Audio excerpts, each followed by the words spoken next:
Shalom, everyone, from the integral house of Israel. I'm going to be going over the 7th Aliyah from Parashah Shoftim. I'll be reading today from the book of Deuteronomy, chapter 20, verse 10, through chapter 21, verse 9. And I'll also be reading from the book of Hebrews, chapter 10, verse 28 through 31. As you approach a town to attack it, you must first offer its people terms for peace. If they accept your terms and open the gates to you, then all the people inside will serve you in forced labor.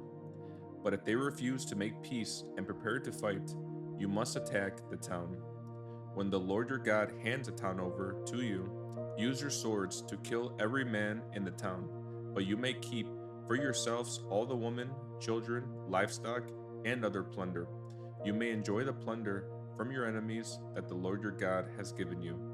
But these instructions apply only to distant towns, not to the towns of the nations in the land you will enter.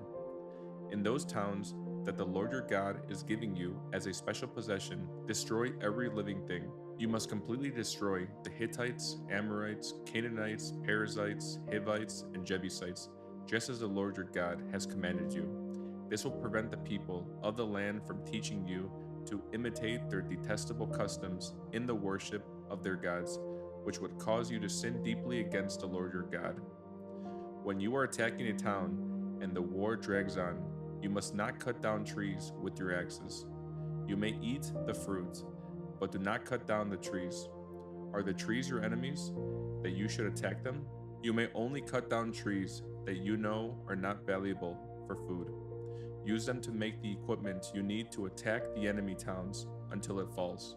When you are in the land the Lord your God is giving you, someone may be found murdered in a field, and you don't know who committed the murder. In such a case, your elders and judges must measure the distance from the site of the crime to the nearby towns.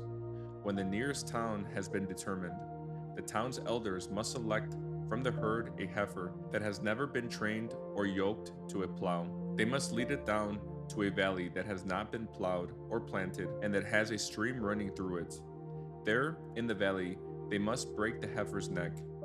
Then the Levitical priests must step forward, for the Lord your God has chosen them to minister before and to pronounce blessings in the Lord's name.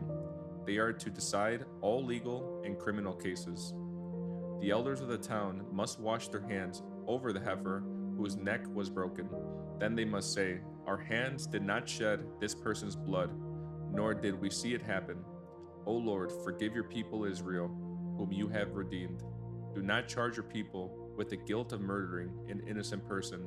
Then they will be absolved of the guilt of this person's blood. By following these instructions, you will do what is right in the Lord's sight and will cleanse the guilt of murder from your community. Next, I'll be reading from the book of Hebrews, chapter 10, verse 28 through 31. For anyone who refused to obey the law of Moses was put to death without mercy on the testimony of 2 or 3 witnesses. Just think how much worse the punishment will be for those who have trampled on the Son of God and have treated the blood of the covenant, which made us holy, as if it were common and unholy, and have insulted and disdained the Holy Spirit who brings God's mercy to us. For we know the one who said, "I will take revenge, I will pay them back." He also said, "The Lord will judge his own people." It is a terrible thing to fall into the hands of the living God.